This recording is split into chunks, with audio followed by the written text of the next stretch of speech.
iyo tuvuze ngo guhimbarirwa Imana hari igihe twumva umenga ni ibintu bigoye, tukumva umenga ni ibintu biri compliqué, donc ukumva naho ofisi ndabihera cyangwa ukumva umenga ni ibintu biri flou, ukumva sinzi nuko nobikora itusa, ukumva ni ibintu nyene biri mystérieux cyangwa uyihimbara gute. Imana ushobora kuyihimbara, urazi Imana wewe, urumva ugasanga ni ibintu biri dusanzwe twa complice.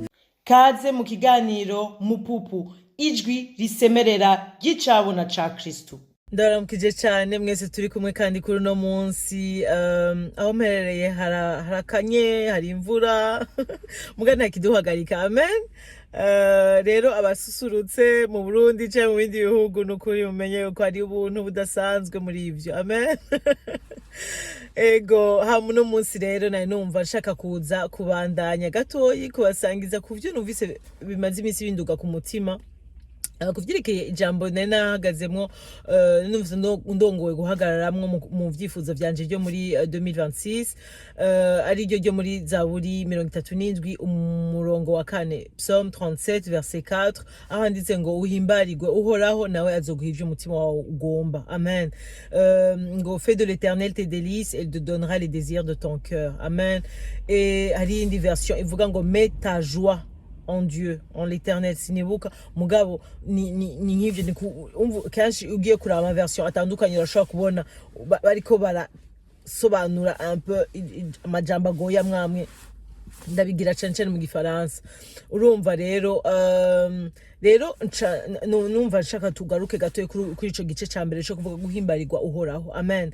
Guhimbarirwa Uhoraho, ikintu nibaza ko si twebwe si ikintu kiri action gusa kitagira reaction. Nibaza ko ari action ifise na reaction. Nibaza ko ari ikintu tugira no ku Mana haba reaction iryoshe. Urumva tuyihimbariwe nayo ihimbagwa. Amen. Ihimbagwa. Amen. Birayihimbara. Haleluya.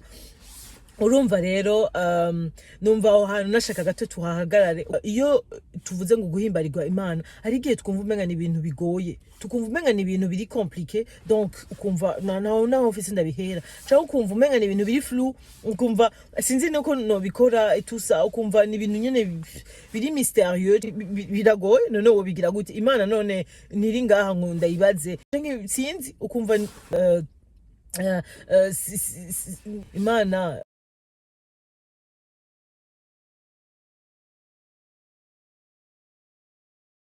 mugabo ijambo ry'Imana rivuga ngo Imana yaratwihishuriye ngo biciye mu vyo yaremye. Amen. Nuvuga biciye no muri twebwe, biciye mu bindi. No kuvuga yuko Imana mu bisanzwe ntishaka kugira kashikashi natwe, ntishaka kutugirira ubuzima bwacu bugume bube compliqué. Oya, Imana deja niyaba ivuze ati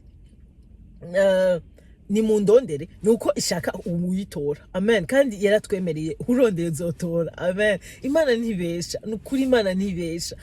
Iyo dushatse kubibona rero comme compliqué, comme mystérieux, comme tugahagarikiraho onye, je nibaza yuko tuba dukorotse mu kwizera kwacu no mu kwemera kwacu, kubera nibaza yuko Imana ibigize uko onye irabizi c'est pas facile, irabizi ko c'est pas ego, si bintu biri naturel mu muntu kugira ngo d'abord nkunda Imana, mvuke nkunda Imana, ndayishira imbere muri vyose, ndayiyumvira muri vyose, umva kuko usanga ni bintu bitari naturel mu muntu. Amen. Kubera kubw'igicumuro catwinjiyemo. Urumva iyo aba igicumuro catwinjiyemo yariko ari ibintu biri umva uvuka ari Imana, ukabaho ari Imana, urumva yaba ari ubuzima bw'Imana gusa. Amen. Mugabo rero tube sincere, tuba bukuri umutima kujya tubigendera muri Mupupu, mukuri k'umutima uguca bugufi no kugamburuka. Si ibintu biri naturel, si ibintu twavukanye, ni ibintu tuja kwiga. Amen. Ni ibintu dutegeze kwiga kandi birakura. Amen. Urumva rero je nagiye kuri Google muri ya méditation yanje cyo kurondera délice, icivuga kugira faire de quelqu'un tes délices. Nuvuga kugira uwo muntu abe plaisir yawe wa mbere. Ndumva nivuga ndabishize amajambo yanje ni nkuko iyo obsession yawe ya mbere. Nuvuga ikibanza ca mbere nuwo cyane nico kintu ashobora kuba ari umuntu canke ikintu ni ashobora kuba urumva ikibanza ca mbere ni kibanza kinini mu buzima bwawe, donc pour dire chose. Haleluya. Urumva rero ncasanga imana mu kuduhishurira ukungene twohimbarirwa yaratweretse ko en tant qu'umuntu hari ibintu naturellement duhimbarirwa. Urumva umuntu wese hari umuntu afise urashobora guhimbarirwa ku wundi muntu, urashobora guhimbarirwa n'uwundi muntu, niho ushobora guhimbarirwa n'ikintu. Dufate urashobora guhimbarirwa umuduga mushasha, urashobora guhimbarirwa inzu, urashobora guhimbarirwa activité ukunda, akazi ukunda, ibiki byose urashobora guhimbarirwa sport. Turose ama hobby twese dushobora kuvuga uti urahimbariwe, hari ikintu gifeza battre ton cœur, gishobora gutuma umutima wawe ururumba nyene, urumva. Ugaca usanga rero ivyo nyine dushatse kuvuga ngo Imana suko mugabo jewe ndemezwa yuko Imana yari yatweretse ko turafise iyo capacity yo guhimbarirwa misanzo. Mugabo guhimbarirwa Imana nayo dukeneye gufashwa. Amen. Ni nkuko n'abantu bose ntiduhimbarirwa ibintu ico kimwe. Mugabo umuntu kubera umugenzi waje dufate akunda sport, arashobora gusanga agumye ankwega, ndashobora gusanga nanje nize guhimbarirwa sport atari uko nayi kundi rya mbere, urumva. Donc ni ibintu dushobora no gufashwamwo no gukuramwo. Ni n'ibintu utegereza kuba aussi sincere nkuko navuze umukuri ku mutima, Mana ntavyo nzi, ndaguhimbarirwa gute, nyigisha. Amen. Tubisengere, twige gusengera ibintu, novuga même ni n'amasengesho ari ku yindi dimension. Nibaza ni n'isengesho rijanye na rya jambo ryo muri turondera ubwami bw'Imana n'ubugororotsi bwayo, ibindi byose bikwirikira. Urumva ubusenze isengesho ry'umutima w'Imana riri kuri priorité z'Imana. Amen. Gusumba priorité zacu, kuko no kuvuga yuko uri kusaba Imana, haleluya, umutima wayo, wa mutima ukunda Imana, kuko ngo dushobora gukunda Imana kubera yadukunze ubwa mbere. No kuvuga ko kubwo kuyikunda, kubwo kudukunda, amen, urukundo rw'Imana ubwayo nigwo rudufasha kuyikunda. Haleluya. Niko nabivuga. Ahandi naho nkavuga nti usavye urukundo rw'Imana, usavye umutima mweranda abe muri wewe, arurumbe muri wewe. Amen. Aho yavuga no muri Bibiliya biranditswe ko urukundo rw'Imana ruba muri twebwe biciye muri mpwemu yera, biciye muri mutima mweranda w'Imana. Rero kuri akonye parenthèse yindi nuko je numva umenga abarundi hari ubona Imana yatugiriye mu kuduhishirirwa ryayo byamwemuyera ku rundi rugezo. Kuvuga ko mwemuyera dushaka kumwitana mu mutima mweranda bidutuma twumva yuko si umuyaga, si ikintu, n'umutima w'Imana, n'umutima w'Imana uyaga uhari. Haleluya.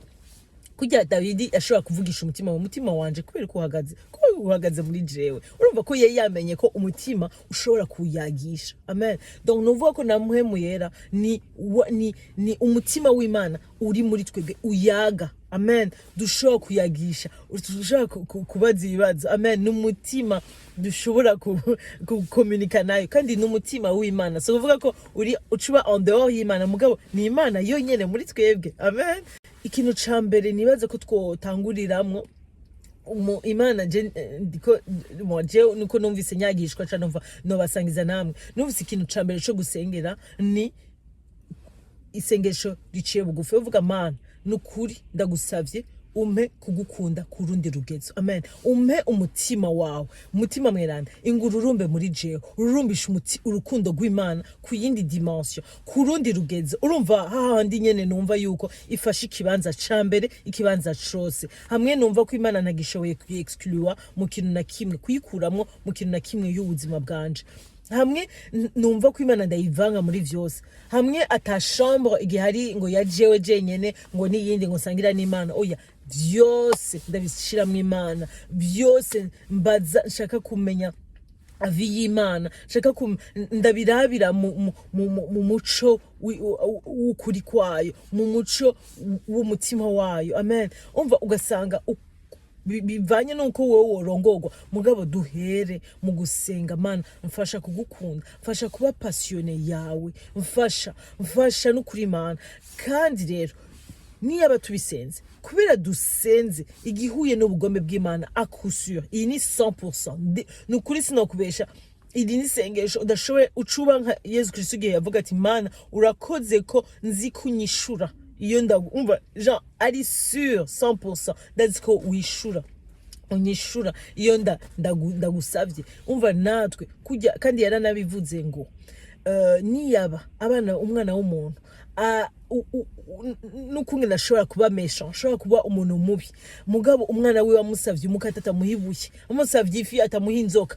Donc iyumvira Imana nayo uyisavye mutima mweranda, uyisavye umutima wayo, uyisavye priorité kuyikunda, ibaze ukungene biguhana umva yompi. Ahubwo urumva mugabo vyizere, haleluya, vyizere kandi ugume bihagararemo mu kwizera, umenye ko Imana iri isengesho rimwe utadidinganya ushobora kuvuga uti mwizina ry'umwami wacu Yesu Kristo ndasenze kandi ndishuwe, haleluya, amen. Rero kandi ukavyitega, vyitege uvyisengeye kubera uvyizeye uravyitega, amen.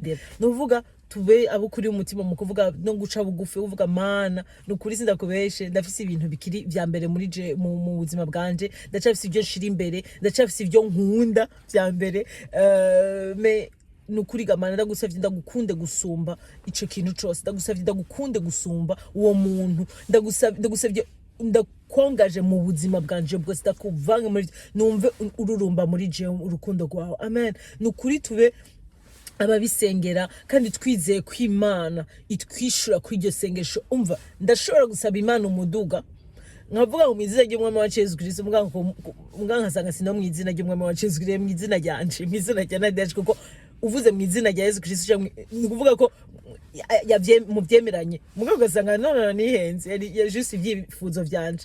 Umva nawe mvuga ni nukuri iri kusaba urukundo rw'Imana rurumbe muri twebwe, gusaba gushobora guhimbarirwa Imana ubuzima bwacu bwose, ni sengesho ndi sûr et certaine, ndi umve 100% ijana kwijana yuko Yesu Kristo ushobora kumushirako comme signature yacu, Yesu Kristo mwizina y'umwami wacu Yesu Kristo, haleluya. Kandi ni ivy'Imana ishaka no imve ishaka kubirangura, amen.